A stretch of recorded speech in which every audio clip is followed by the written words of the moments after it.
प्रिय विद्यार्थियों, BA fifth semester के फिजिकल एजुकेशन विषय में आज का टॉपिक है effect of socio economic status on sports, कि सामाजिक और आर्थिक स्थिति का खेल पर क्या प्रभाव पड़ता है।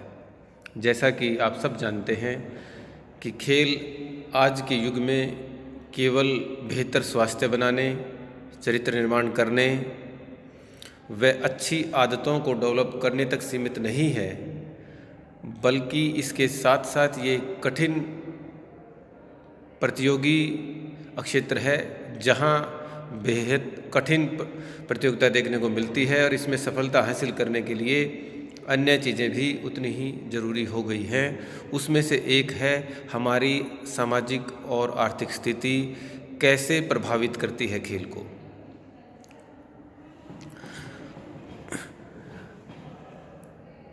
एक बेहतर आर्थिक स्थिति कई रूपों में हमें प्रभावित करती है। खिलाड़ी तभी मेडल हासिल कर पाएगा जब उसके अनुकूल अन्य चीज़ें भी उपलब्ध होंगी, तभी वो समाज के लिए, देश के लिए मेडल हासिल कर पाएगा। हम आज इस विषय पर चर्चा कर रहे हैं कि सामाजिक और आर्थिक स्थिति कैसे खेल को प्रभावित करती है। सबसे पहले कि बेहतर आर्थिक और सामाजिक स्थिति बेहतर खुराक को उपलब्ध कराने में मदद करती है। एक अच्छी आर्थिक स्थिति के द्वारा हम बैलेंस डाइट का प्रबंध कर सकते हैं और बैलेंस डाइट सीधे तौर पर खिलाड़ी के प्रदर्शन से ताल्लुकात रखती है। एक संपूर्ण डाइट अगर एक खिलाड़ी को मिलेगी जिसमें उपयुक्त मात्रा में उसकी ज़रूरत के अनुसार प्रोटीन, कार्बोहाइड्रेट, फैट या अन्य सप्लीमेंट्स, जिसमें सभी ज़रूरी एंटीऑक्सीडेंट, विटामिन्स, मिनरल्स उपलब्ध होंगे जो उसकी ज़रूरत को पूरा करेंगे, प्रदर्शन के लिए जो बेहतर माने जाते हैं या नियमित अभ्यास के बाद उसे रिकवरी के लिए ज़रूरी माने जाते हैं, उन सब ज़रूरी पोषक तत्वों को अगर खिलाड़ी की आर्थिक स्थिति बेहतर है तो आसानी से उपलब्ध कराया जा सकता है और यह उपलब्धता खिलाड़ी के प्रदर्शन को बेहतर बनाने में मदद करेगी।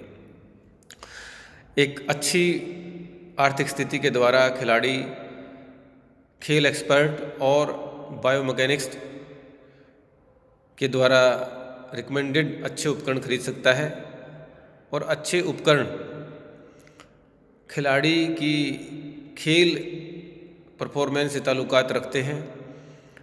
अच्छे उपकरण, अच्छे जूते, अच्छे खेल में प्रयोग होने वाले अन्य उपकरण जैसे कि पोल वॉल्ट का बेहद फ्लेक्सिबल पोल, अच्छी जेवलिन, बेहतर कंपनीज़ के द्वारा बनाई गई football, cricket bat, cricket ball या अन्य खेल उपकरण जो खिलाड़ी के प्रदर्शन से सीधा ताल्लुकात रखते हैं, जिनको होल्ड करना आसान है, जिन पे ग्रिप बनाना आसान है, जिनको पहनकर दौड़ना आसान है, जिनको पहनकर मौसम के अनुरूप खिलाड़ी अपने आप को बचा सकता है, वो सारी चीज़ें हमारी आर्थिक स्थिति से ताल्लुकात रखती हैं। बेहतर आर्थिक स्थिति होने के कारण खिलाड़ी अच्छे उपकरणों का इस्तेमाल कर सकता है और अपने अच्छे उपकरणों के द्वारा, अच्छे अभ्यास के द्वारा अपने खेल प्रदर्शन में सुधार कर सकता है। तो इस प्रकार एक सोशियो इकोनॉमिक स्थिति खिलाड़ी के प्रदर्शन से सीधा ताल्लुकात रखती है। अच्छे कपड़ों की उपलब्धता स्थिति अच्छी होने के कारण खिलाड़ी मौसम के अनुरूप, मौसम से अपने शरीर को बचाए रखने के लिए अच्छे कपड़ों को भी इस्तेमाल कर सकता है, क्योंकि खिलाड़ी को समय समय पर खेल प्रतियोगिताओं में हिस्सा लेने के लिए अलग अलग जगह पर जाना पड़ता है। तो मौसम के अनुरूप उसे एक्लीमेटाइज करने के लिए शरीर को कपड़ों की ज़रूरत पड़ती है। कहीं टेम्परेचर बहुत कम होगा, कहीं टेम्परेचर बहुत ज़्यादा होगा। उन सब के अनुसार खिलाड़ी अपने शरीर को बचाता है ताकि मौसम के दुष्प्रभाव से बचेगा, तभी खिलाड़ी अपने प्रदर्शन में निरंतरता बनाए रख सकता है। वरना अगर उसको जल्दी से फ्लू हो गया, ठंड का शिकार हो गया, हीट स्ट्रोक का शिकार हो गया, तो वो प्रदर्शन को सुधार नहीं सकता, बल्कि समय समय पर बीमार होने की वजह से उसके प्रदर्शन में गिरावट देखने को मिल सकती है। फिर अच्छी आर्थिक स्थिति खेल के दौरान अगर चोट लग जाती है तो उसमें खिलाड़ी को चोट से उबरने में सहायक है, क्योंकि अगर आर्थिक स्थिति अच्छी है तो खिलाड़ी लगी हुई चोट जो लग गई है किसी वजह से, उसका इलाज बेहतर तरीके से कर सकता है, उसको डायग्नोज करवाएगा, बेहतर डॉक्टर को दिखाएगा। MRI करवाना है, अल्ट्रासाउंड करवाना है, CT स्कैन करवाना है, जहाँ हज़ारों रुपए खर्च होते हैं। अगर स्थिति खिलाड़ी की अच्छी है तो इस तरह के टेस्ट करवाकर उस समय पर चोट के सही कारण और सही इलाज का पता करवा सकता है। और इलाज कैसे हो, कितना लंबा चलेगा, किन किन लोगों से इलाज किया जाएगा, फिजियोथेरेपी की ज़रूरत है या फिर ऑर्थोपेडिक डॉक्टर की ज़रूरत है या मसाज करने वाले की ज़रूरत है, उन सभी सुविधाओं को पाना अच्छी आर्थिक स्थिति के कारण आसान हो जाता है। और इस प्रकार चोट के जो दुष्प्रभाव हैं उनसे बचा रह सकता है। चोट लगने के बाद जो चोट लगने में ज़्यादा समय लगता है उबरने में, उस उबरने के समय को भी आर्थिक स्थिति अच्छी होने के कारण कम किया जा सकता है। अगर चोट से उबरने में समय कम लगता है तो खिलाड़ी दोबारा अपने प्रदर्शन को सुधारने में ज़्यादा समय नहीं लेगा। तो इस प्रकार हम देखते हैं कि अच्छी आर्थिक स्थिति इंजरी से बचाने के लिए, इंजरी होने पर समय पर इलाज उपलब्ध होना आसान है। समय पर इलाज हो गया और दोबारा से खेल प्रदर्शन को प्राप्त करना अच्छी आर्थिक स्थिति के कारण आसान होता है। तो इस प्रकार ये हमें खेल पर अच्छी आर्थिक स्थिति का एक सकारात्मक प्रभाव है। फिर दूसरा यह है कि अच्छी आर्थिक स्थिति के कारण बेहतर कोचिंग मिलना भी आसान होता है। आज के दिन खेल एक कठिन प्रतियोगी स्थिति में है, जहां आप सिर्फ बेसिक खेल उपकरण, खेल कोचिंग, खेल ट्रेनिंग के नियमों के आधार पर आगे नहीं बढ़ सकते। बहुत बारीकियां होती हैं जहां आपको बेहतर कोचिंग इंस्टीट्यूट में भी कोचिंग लेने की आवश्यकता समय समय पर होती है, जहां आपको डिजिटल तरीके से खेल की बारीकियों को एक्सप्लेन करने की सुविधाएं होती हैं। आप अपनी ही ढेर सारी गलतियों को रिकॉर्ड करके वहां उनको लैब में एनालाइज कर सकते हो। जो स्पोर्ट्स बायोमैकेनिक्स हैं उनकी सहायता ले सकते हो। कोचेज़ की सहायता से आप अपनी गलतियों का मूल्यांकन कर सकते हो, उन्हें दूर करने के तरीक़ों के बारे में पता कर सकते हो। तो ये चीज़ें आपके खेल में सुधार की तरफ इशारा करेंगी, सुधार करने में सहायक हैं। और ये तभी संभव है कि जब आप किसी अच्छे इंस्टीट्यूट में मेहनत करके या अच्छे मॉडर्न तरीक़ों से मेहनत करके खेल में अभ्यास करते हैं। तो दूसरा है, अगर आर्थिक स्थिति अच्छी है तो आप अभ्यास के लिए और प्रतियोगिता के लिए अच्छे ट्रांसपोर्ट को उपलब्ध करवाया जा सकता है। आजकल के खेल टूर्नामेंट दुनिया के अलग अलग हिस्सों में होते हैं। अगर आपके पास पैसा है, आर्थिक स्थिति अच्छी है, तो आप उन सुविधाओं को जिनमें समय कम लगता है, जिनमें आराम ज़्यादा होता है, अगर समय कम लगेगा तो खिलाड़ी अपने समय का उपयोग खेल की रणनीति बनाने में और अभ्यास करने में लगाएगा। अगर समय कम लगेगा तो उसको ज़्यादा आराम मिलेगा, और ज़्यादा आराम मिलेगा तो वह रिकवरी बेहतर करेगा और उससे उसका प्रदर्शन में सुधार होगा। तो इस प्रकार जो बेहतर ट्रांसपोर्ट है उसकी उपलब्धता भी आपकी आर्थिक स्थिति के ऊपर निर्भर करती है। एक सामाजिक और बेहतर आर्थिक स्थिति खिलाड़ी के आत्मविश्वास को भी बढ़ाती है, क्योंकि खिलाड़ी का आत्मविश्वास ही वो मेन कारण है जिसकी वजह से उसके प्रदर्शन को सुधारने में वो हमेशा प्रेरित रहता है। अगर आत्मविश्वास नहीं है तो वो फ्यूचर के लिए तमाम जो प्लान हैं उनको बेहतर तरीके से लागू नहीं कर पाता। और सामाजिक रूप से आप स्ट्रोंग हैं, जहां आपका सर्कल या आपका दायरा स्ट्रोंग है, जहां आपको बहुत सारे कोचेज़ मदद करने के लिए हैं, जहाँ बहुत सारे आपके फ्रेंड हैं मदद करने के लिए, आपका परिवार आपके पीछे खड़ा है, तो ऐसी स्थिति में आपको खेल का प्रदर्शन सुधारने में मदद मिलती है। दूसरा ये है कि अगर आपकी आर्थिक स्थिति अच्छी है तो आप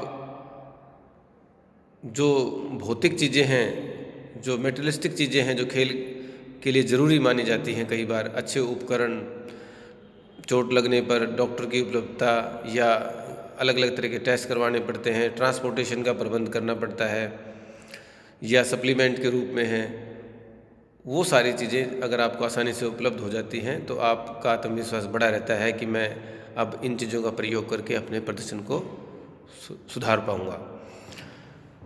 दूसरा और एक महत्वपूर्ण विषय है इसके लिए कि पहलू है जिस पे ऊपर हमें गौर करना चाहिए कि बेहतर आर्थिक स्थिति के कारण आप ज़्यादा प्रतियोगिताओं में हिस्सा ले सकते हैं।